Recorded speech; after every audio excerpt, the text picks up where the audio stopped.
அரசியல் களத்திற்கு அன்புடன் வரவேற்கிறோம். இன்று நம்முடன் நேரலையில் இருப்பது விடுதலை சிறுத்தைகள் கட்சியுடைய செங்கல்பட்டு மாவட்ட செயலாளர். தேர்தல் ஈரோட்ல நடந்தது இல்லைங்களா? ஈரோடு இடைத்தேர்தல்ல நாம் தமிழர் கட்சி மிகப்பெரிய தோல்வியை சந்திச்சிருக்காங்க. இது குறித்து உங்களுடைய பார்வை என்னன்னா? தகவல் அதான் உண்மை. 91,000 வாக்கு வித்தியாசத்துல திராவிட முன்னேற்ற கழகம் வெற்றி பெற்றிருக்காங்க.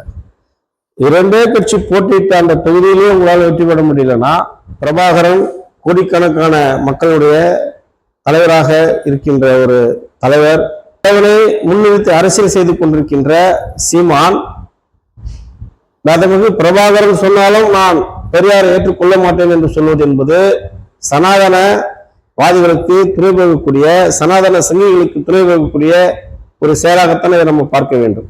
பெரியாரே ஒரு மண்ணுன்னு சொல்லிட்டு ஒரு பேச்சை பேசியிருக்காரு.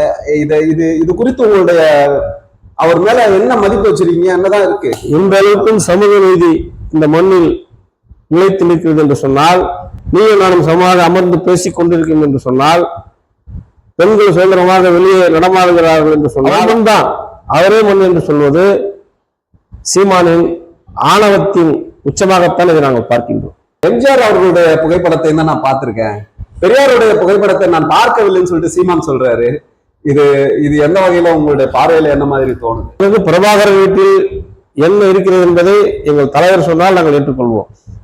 தற்கூரி சீமான் போன்ற ஆட்கள் சொல்வதையெல்லாம் நாங்கள் கணக்கில் எடுத்துக்கொள்வதில்லை. சீமான் தமிழகத்தில் ஒரு ஆளே கிடையாது. அவர் அரசியல்ல 2வது பெரிய கட்சி என்றாரு, நீங்க ஆளே இல்லைன்றீங்க. இது என்ன மாதிரி? அடுத்த முதல்ல நாங்க தான் மக்கள் எங்களுக்கு வாக்களிப்பாங்க, முதல்வர் ஆயிடுவோன்னு. ஆனால் இப்போது நான் கூட்டணி இருக்கக்கூடிய திராவிட முன்னேற்ற கழகம் செய்திருக்கின்ற சாதனைகளை சொல்லி மக்களிடம் சென்று நாங்கள் மீண்டும் ஆட்சிக்கு வர தலைவர் எந்த கூட்டணியில் இருக்கின்றாரோ அந்த கூட்டணி மகத்தான